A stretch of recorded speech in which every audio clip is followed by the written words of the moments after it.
میرے محترم بزرگوں اور دوستوں، اب جو ہمارا اصل مقصد ہے، جس مقصد کے لیے ہم اور آپ یہاں پر جمع ہوئے ہیں، کہ کچھ ہمارے سامنے اللہ اور اس کے رسول کا تذکرہ کر دیا جائے، کچھ ایسی باتیں ہمارے سامنے آ جائیں کہ ہم ان پر عمل کر کے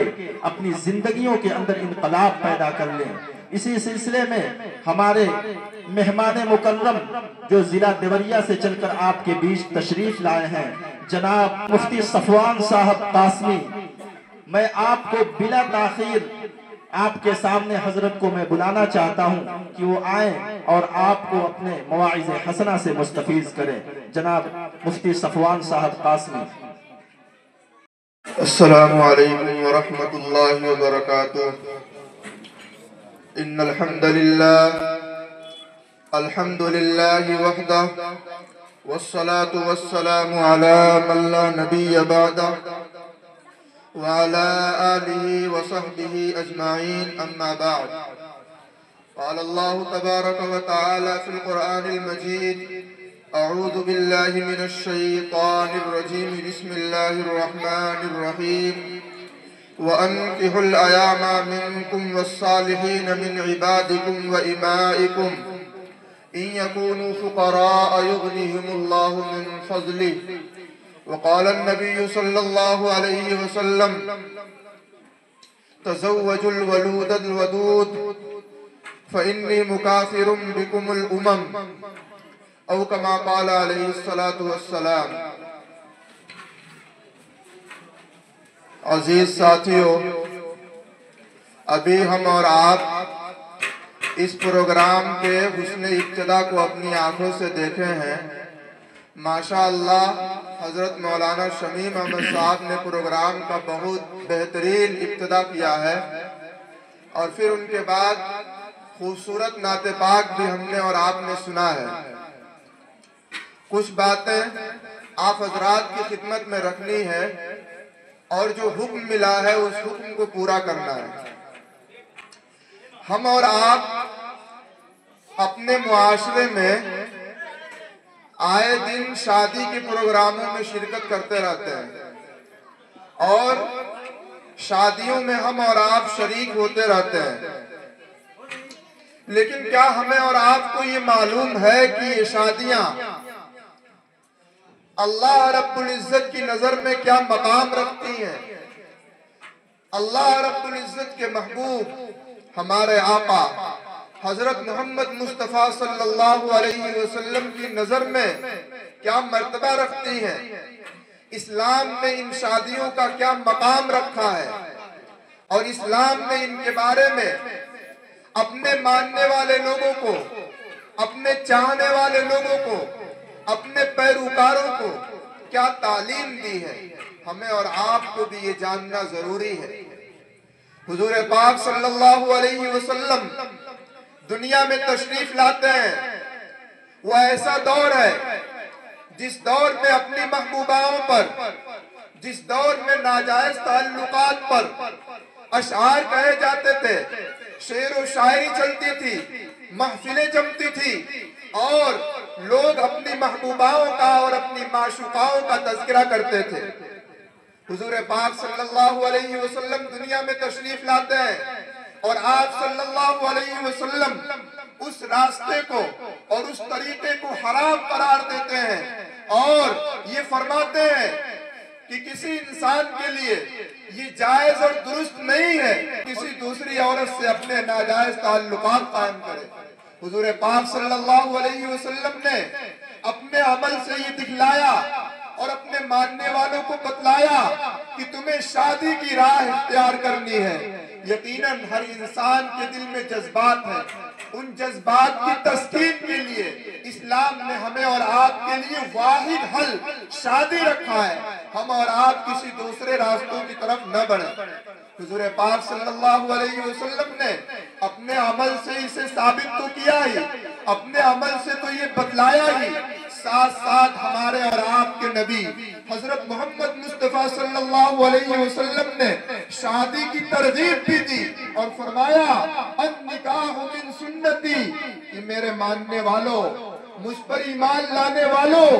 میرا کلمہ پڑھنے والوں، مجھ سے محبت کرنے والوں، مجھے چاہنے والوں اور مجھ سے محبت کے دعوے داروں، یہ جان لو اور سمجھ لو کہ نکاح میری سنت میں سے ہے۔ النکاح من سنتی، کہ نکاح میری سنت میں سے ہے۔ حضور پاک صلی اللہ علیہ وسلم نے اس نکاح کو اپنی سنت قرار دیا۔ اس لیے اسلام کے نزدیک، آقا مدنی صلی اللہ علیہ وسلم کے نزدیک یہ نکاح ایک عبادت ہے اور عظیم الشان عبادت ہے۔ اور حضور پاک صلی اللہ علیہ وسلم نے فرمایا کہ ایسا شخص مسکین ہے جو شخص قوت و طاقت کے باوجود، مال و اسباب کے باوجود شادی نہ کرے۔ وہ مرد جو مال و اسباب کے باوجود شادی نہ کرے وہ مسکین ہے۔ اور فرمایا، صحابہ اکرام نے عرض کیا کہ اللہ کے رسول، اگرچہ اس کے پاس بہت پیسے ہو، بہت دولت ہو، پھر بھی وہ مسکین ہے۔ حضور پاک صلی اللہ علیہ وسلم فرماتے ہیں کہ ایسے شخص کے پاس اگرچہ دولت ہو، اگرچہ قوت و طاقت ہو، اگرچہ شان و شوکت ہو، لیکن مال و اسباب کے باوجود اگر وہ شادی نہیں کر رہا ہے تو وہ شخص مسکین ہے۔ اور آگے فرمایا کہ مسکین ہے وہ عورت جس کے شوہر نہ ہو۔ صحابہ اکرام نے پوچھا کہ اللہ کے رسول، اگرچہ اس عورت کے پاس بہت پیسے ہو، مال و دولت ہو، اس کے باوجود وہ مسکین ہے؟ اللہ کے رسول صلی اللہ علیہ وسلم نے فرمایا، ہاں، اگرچہ اس کے پاس پیسے موجود ہو، اگرچہ اس کے پاس دولت موجود ہو، لیکن اس کے باوجود وہ عورت مسکین ہے جس کے شوہر نہ ہو۔ ہمیں اور آپ کو چاہیے کہ ہم اور آپ ان ترغیبات پر نظر کرتے ہوئے یہ سمجھیں کہ اسلام کے نزدیک نکاح ایک عبادت ہے۔ اور حضور پاک صلی اللہ علیہ وسلم نے ایسے شخص کو جو قوت و طاقت کے باوجود نکاح نہ کرے، حضور پاک صلی اللہ علیہ وسلم نے اسے شیطان کا بھائی قرار دیا ہے۔ بتائیں ذرا اور غور کریں کہ اسلام کے نزدیک نکاح کتنی عظیم الشان عبادت ہے۔ یہاں تک کہ فقہاء کرام نے لکھا ہے کہ اس سے لمبی اور کوئی عبادت نہیں ہے۔ ہم اور آپ نماز ادا کرتے ہیں تو نماز میں کتنا وقت لگتا ہے؟ 15 منٹ 20 منٹ ایک وقت کی نماز میں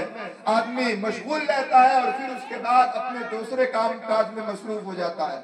روزہ رکھتے ہیں تو صبح سے لے کر شام تک، طلوع صبح صادق سے لے کر غروب آفتاب تک ہم کھانے پینے اور جماع سے رکتے ہیں اور پھر اس کے بعد وہ عبادت ختم ہو جاتی ہے۔ لیکن اللہ رب العزت نے نکاح کی جو عبادت بنائی ہے، یہ عبادت سب سے لمبی عبادت ہے اور اس سے لمبی اور اس سے بڑی اور کوئی عبادت نہیں ہے۔ یعنی اتنی لمبی مدت تک اور کوئی عبادت نہیں رہتی ہے۔ اس لیے نکاح کو عبادت تصور کرنا چاہیے۔ حضور پاک صلی اللہ علیہ وسلم نکاح کی ترغیب دیتے ہیں اور فرماتے ہیں، یا معاشر الشباب، کہ اے نوجوانوں کی جماعت، اے قوت و طاقت والی جماعت، اے نوجوانوں کی جماعت، تم نکاح کرو۔ اور نکاح کرنے کا فائدہ حضور پاک صلی اللہ علیہ وسلم اپنی مبارک زبان سے ارشاد فرماتے ہیں فَإِنَّهُ أَغَضُّ لِلْبَصَرِ، کہ نکاح کا فائدہ یہ ہے کہ انسان کی نگاہیں جھک جائیں گی۔ جب وہ کسی نامحرم کو دیکھے گا تو اپنی نگاہوں کو جھکا لے گا اور اس کے دل میں یہ داعیہ اور تصور پیدا ہوگا کہ ہماری بھی تو اپنی بیوی موجود ہے، مجھے کسی دوسرے کی طرف دیکھنے کی کیا ضرورت ہے۔ وَأَحْسَنُ لِلْفَرْجِ، اور فرماتے ہیں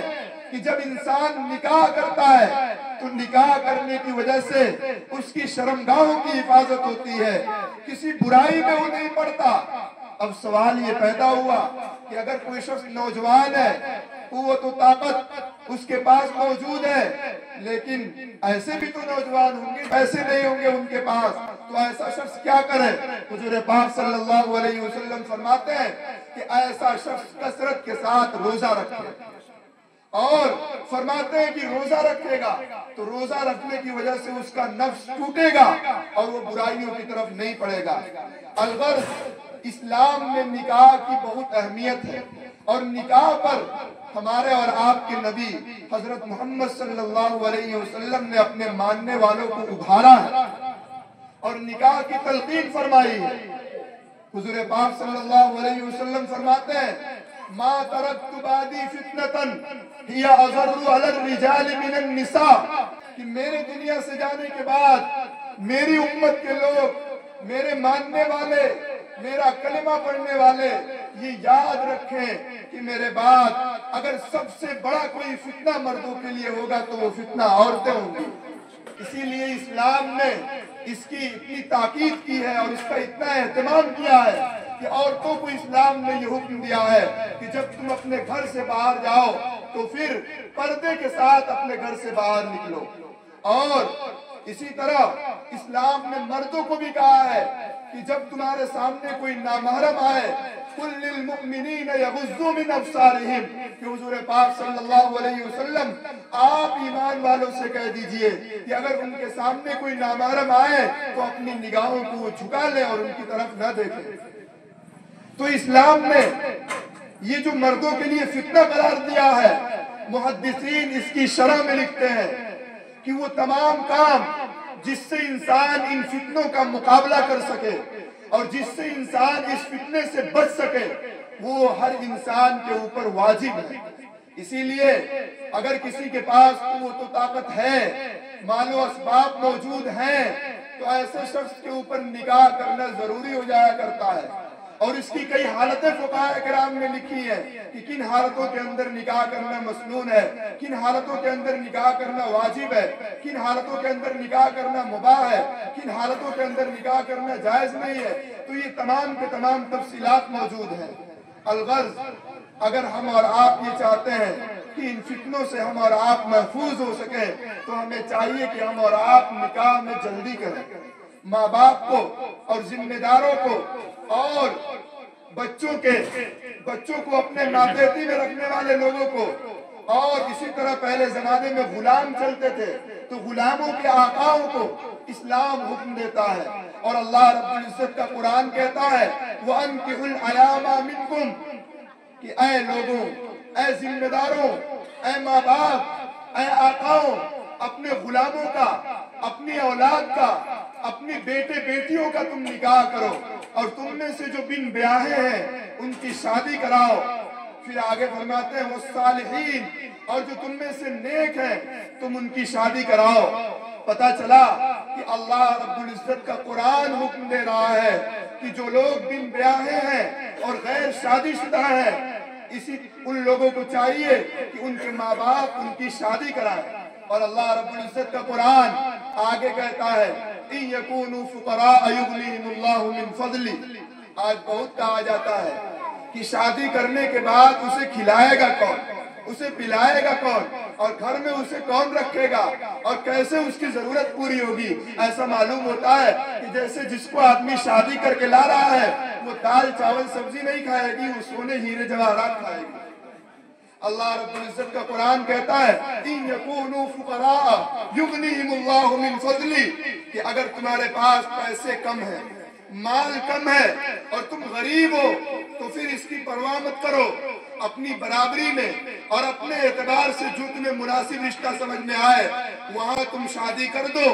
اگر تمہارے پاس پیسے نہیں ہیں، اللہ رب العزت نکاح کی برکت سے، اللہ رب العزت اپنے فضل و کرم سے اس نکاح کی برکت سے تمہیں مالدار بنا دیں گے۔ یغنیہم اللہ من فضلہ۔ اس لیے ماں باپ کو چاہیے،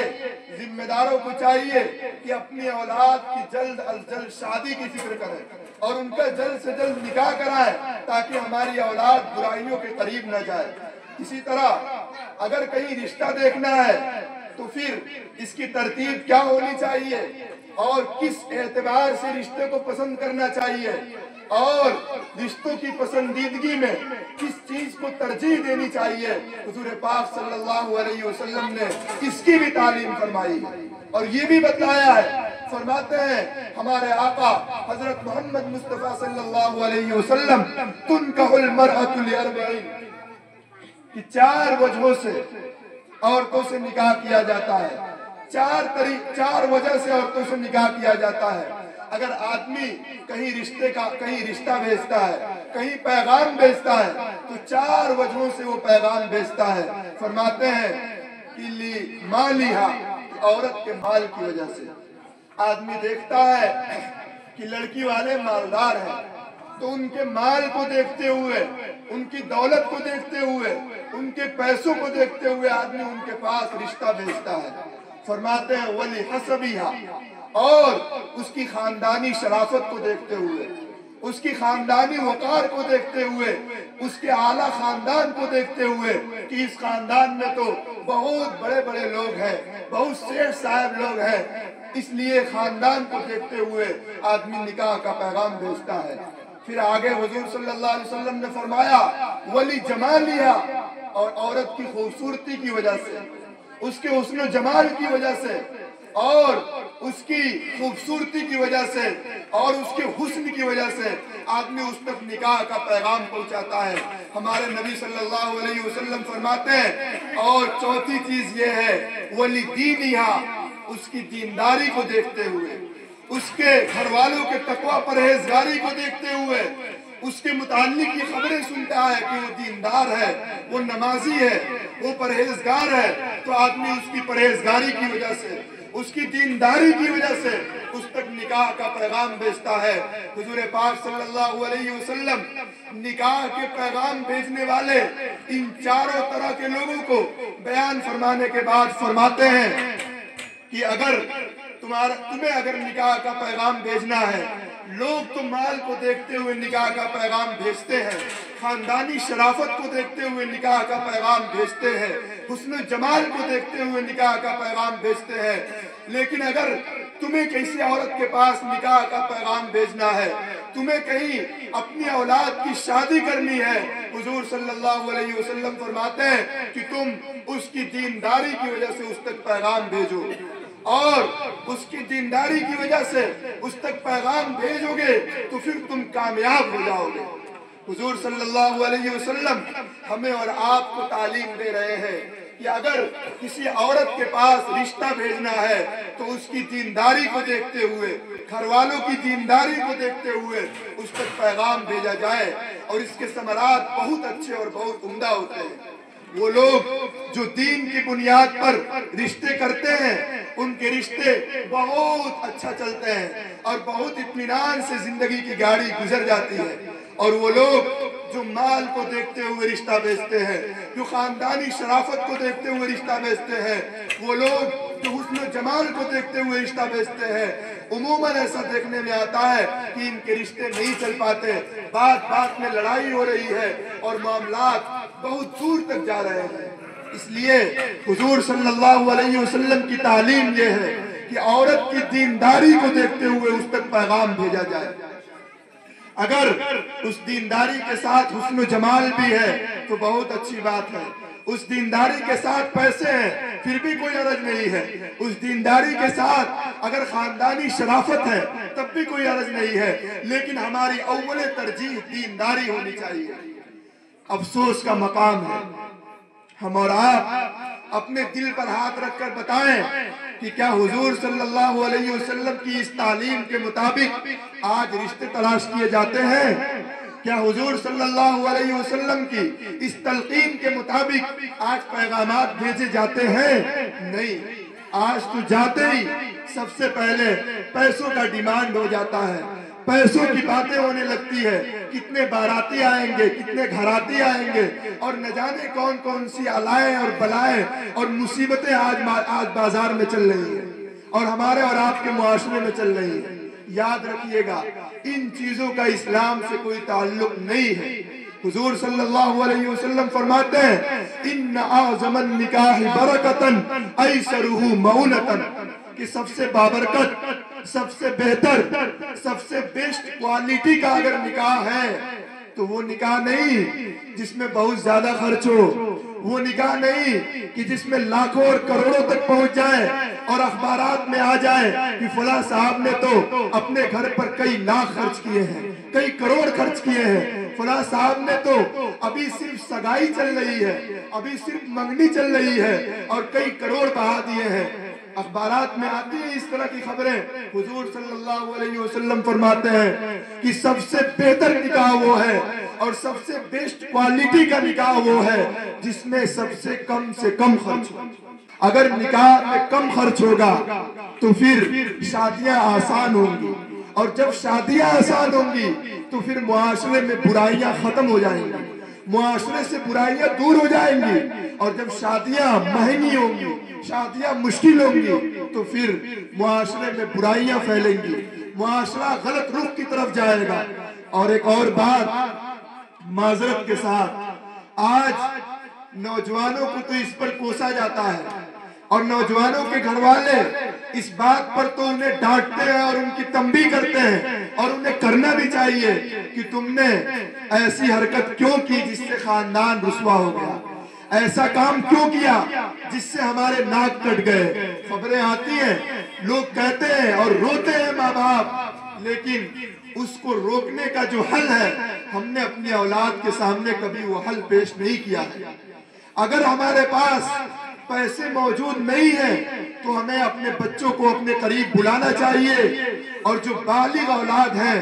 ان کے سامنے اپنا عذر رکھنا چاہیے، اور انہیں کہنا چاہیے کہ ہمارے پاس دیکھو فی الحال پیسے نہیں ہیں، ہماری مجبوری ہے، ورنہ ہم تمہاری شادی کر دیتے، ہمارے پاس پیسے موجود نہیں ہیں، میں پیسوں کا انتظام تمہاری شادی کے لیے کر رہا ہوں، خدا را کبھی کسی طرح کی کوئی شکایت تم سے میں نہ سنوں۔ آپ اگر اپنی اولاد کے سامنے جب اپنی پریشانی شیئر کریں گے اور جب یہ بات رکھیں گے تو پھر بچے یہ سوچیں گے کہ یقیناً میرے والد صاحب میری شادی کے موڈ میں ہیں اور وہ شادی کرنا چاہتے ہیں، پھر وہ برائیوں کی طرف نہیں بڑھیں گے۔ اور افسوس کا مقام ہے کہ آج اگر رشتہ دار کبھی گھر میں شادی کا تذکرہ چھیڑ دیتے ہیں تو ماں باپ کہتے ہیں 20 سال سے پہلے تو سوچنا بھی مت۔ کیا کہتے ہیں؟ 20 سال سے پہلے تو سوچنا بھی مت۔ اب آپ بتائیں کہ وہ اس 20 سال میں کیا کرے گا، اور اس 20 سال میں وہ کون کون سی غلطیاں کرے گا، اور وہ کس کس دروازے جائے گا، اور کون کون سے کام کرے گا، ہم اور آپ اس کا تصور نہیں کر سکتے۔ اس لیے اگر مجبوری ہو کسی کے پاس تو پھر اپنی مجبوری اپنی اولاد کے سامنے رکھ کر انہیں بتایا جائے کہ دیکھو ہمارے پاس اسباب نہیں ہے، پیسے نہیں ہیں، تم کماؤ ہم تمہاری شادی کر دے رہے ہیں، ہمارے پاس پیسے جیسے آئیں گے ہم تمہاری شادی کر دیں گے، کسی غلط راستے کے تم قریب مت جانا۔ بتائیں ذرا آج والدین اس میں شرم محسوس کرتے ہیں کہ اپنے بچوں کو ہم شادی کی ترغیب کیسے دیں، اپنے بچوں کے سامنے ہم شادی کی بات کیسے رکھیں۔ والدین شرم محسوس کرتے ہیں۔ ہمارے اور آپ کے نبی حضرت محمد مصطفیٰ صلی اللہ علیہ وسلم جب شادی کی ترغیب دینے میں، اپنی امت کو ترغیب دینے میں کوئی شرم محسوس نہیں کر رہے ہیں، تو پھر ہمیں اور آپ کو بھی اپنی اولاد کے سامنے ان کی شادی کی راستوں میں جو رکاوٹیں ہیں وہ رکاوٹیں بیان کرنے میں بھی کوئی شرم محسوس نہیں کرنی چاہیے۔ اگر ہم چاہتے ہیں کہ ہماری اولاد عزت کی زندگی گزارے اور ہمیں معاشرے میں باعزت بنائے رکھے تو ہمیں بھی اپنی اولاد کو شادی کی ترغیب دینی چاہیے، اور انہیں یہ رکھنا چاہیے، ان کے سامنے یہ بات رکھنی چاہیے کہ تمہارے سامنے شادی کے سوا اور کوئی راستہ نہیں ہے۔ ہم اور آپ اپنی اولاد کے سامنے یہ بات رکھنی چاہیے کہ ہم مسلمان ہیں، اسلام اپنے ماننے والے لوگوں کو شادی کے راستے کی تو اجازت دیتا ہے، کسی بے حیائی کے راستے کی اجازت نہیں دیتا۔ جب اپنے بچوں کے سامنے یہ بات رکھی جائے گی تو پھر ایسا نہیں ہے کہ بچے والدین کی مجبوریاں نہیں سمجھتے، وہ بچے سمجھیں گے اور برائیوں کے قریب نہیں ہوں گے، غلط راستوں کے قریب نہیں ہوں گے۔ لیکن اگر اسی طرح کی خبریں جیسا کہ آج سننے میں آتی ہے کہ اگر والدین کے سامنے کوئی تذکرہ کر دے کہ آپ کے بیٹے کی شادی کب ہو رہی ہے تو کہتے ہیں 10 سال 20 سال تک تو سوچنا ہی نہیں۔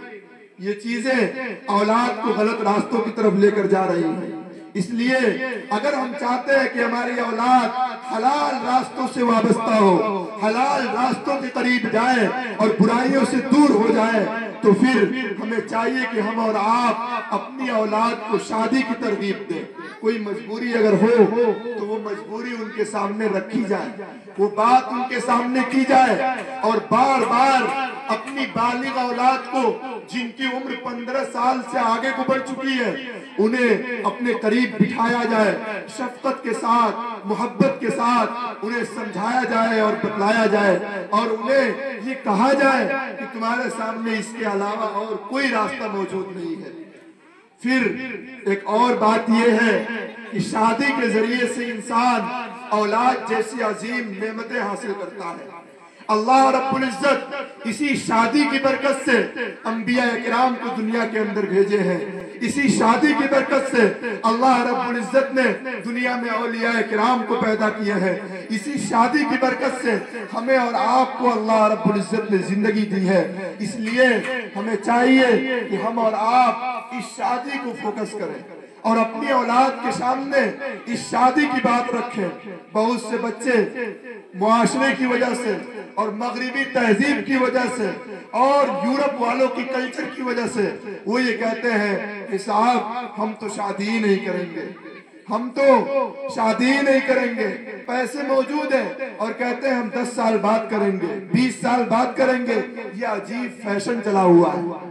اپنے بچوں کو اگر وہ شادی نہیں کر رہے ہیں تو ان کے سامنے اسلامی تعلیمات رکھی جائے اور کہا جائے کہ یہ بے حیائیوں کا فیشن ہے، اسلام کی تعلیم نہیں ہے، یہ اہل مغرب کا طریقہ ہے، مسلمانوں کا طریقہ نہیں ہے۔ پھر حضور پاک صلی اللہ علیہ وسلم اپنے ماننے والے لوگوں کو نکاح کی ترغیب دیتے ہیں اور فرماتے ہیں تزوج الودود الولود، کہ اے میرے ماننے والے لوگوں تمہیں نکاح کیسی عورت سے کرنی ہے؟ فرماتے ہیں ایسی عورت سے نکاح کرو جو بہت محبت کرنے والی ہو۔ اب سوال پیدا ہوتا ہے کہ ابھی تو اس کی شادی نہیں ہوئی ہے، کیسے اندازہ لگے گا کہ یہ عورت بہت محبتی ہے اور بہت محبت کرنے والی ہے؟ حضور صلی اللہ علیہ وسلم کی اس حدیث کی شرح کرتے ہوئے علماء کرام لکھتے ہیں کہ جہاں بھی رشتہ لگ رہا ہو اس بچی کے بارے میں خبر لگائی جائے کہ وہ بچی اپنے ماں باپ سے محبت کرتی ہے یا نہیں، اپنے بھائی بہنوں سے محبت کرتی ہے یا نہیں، اپنی چھوٹی بہنوں سے محبت کرتی ہے یا نہیں۔ اگر وہ اپنے ماں باپ سے محبت کرنے والی ہے، اپنے بھائیوں سے محبت کرنے والی ہے، اپنی چھوٹی بہنوں سے محبت کرنے والی ہے تو سمجھا جائے گا اور اس کے ساتھ یہ اچھا گمان کیا جائے گا کہ جب اس کی شادی ہوگی تو وہ اپنے شوہر سے بھی محبت کرنے والی ہوگی۔ اور فرماتے ہیں الولود، کہ جو عورت زیادہ بچے دینے والی ہو۔ پھر سوال پیدا ہوتا ہے کہ کیسے اندازہ لگے گا کہ یہ عورت زیادہ بچے دینے والی ہے؟ تو اس کی ماں کو دیکھا جائے اور اس کے نانیحالی رشتوں کو دیکھا جائے کہ ان میں بچوں کی کثرت ہے یا نہیں۔ اگر بچوں کی کثرت ہے تو پھر سمجھا جائے گا یہ عورت بھی زیادہ بچے دینے والی ہے اور اس طرح کی عورتوں سے نکاح کیا جائے۔ حضور صلی اللہ علیہ وسلم نکاح کرنے والی عورتوں کی صفات بیان فرما رہے ہیں کہ کیسی عورت سے نکاح کرنی ہے، کس طرح کی عورتوں سے نکاح کرنی ہے، اور جو نکاح نہ کرے حضور صلی اللہ علیہ وسلم اسے شیطان کا بھائی قرار دے رہے ہیں۔ اس لیے ہمیں اور آپ کو چاہیے کہ اسے عبادت تصور کریں، عبادت سمجھیں، اور یہ عبادت ہے، اور جب یہ عبادت ہے تو پھر اسے عبادت کے طریقے پر انجام دیا جائے۔ عبادت کے طریقے پر انجام دینے کا مطلب یہ ہے کہ ہماری شادیاں ناچ گانوں سے پاک ہوں، ہماری شادیوں میں ناچ گانے نہ آئیں، ہماری شادیوں میں گھر میں بھی ناچ نہ ہو، گھر میں بھی گیت کی آوازیں نہ آئیں، گھر میں بھی عورتوں کی طرف سے کوئی بے پردگی نہ ہو، اور ہماری شادیاں سنت و شریعت کے مطابق ہوں۔ یقیناً مسرت کا موقع ہوتا ہے، خوشی کا موقع ہوتا ہے اور شادمانی کا موقع ہوتا ہے، لیکن اس خوشی اور اس مسرت کے موقع پر بھی ہمیں اپنے رب کو نہیں بھولنا ہے، ہمیں اپنے پروردگار کو نہیں بھولنا ہے اور اللہ رب العزت کے حکموں کے مطابق شادیاں کرنی ہے۔ اللہ رب العزت مجھے بھی ان باتوں پر عمل کرنے کی توفیق دے، آپ سب کو ان باتوں پر عمل کرنے کی توفیق دے، اور اس مجلس میں جو بھی بن بیاہ ہو اللہ رب العزت ان کی شادیوں کے اسباب پیدا فرمائے، اور اللہ رب العزت ہمارے ساتھی حافظ ابرار صاحب کی شادی میں خوب خیر و برکت نصیب فرمائے۔ ما علینا الا البلاغ وآخر دعوانا الحمدللہ رب العالمین۔